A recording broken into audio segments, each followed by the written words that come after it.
Yes, the problem number 7 based on missing character here. What number should replace the question mark? Right here, I told you, now you got to know how to solve this kind of problem. It's very simple.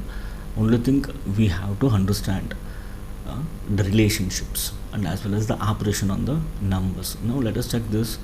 1 is here, 2 4 3 9 4 something. See, now we can just, by observing this, what we can do here, it is a squaring. That is 1 square is 1, it is squaring.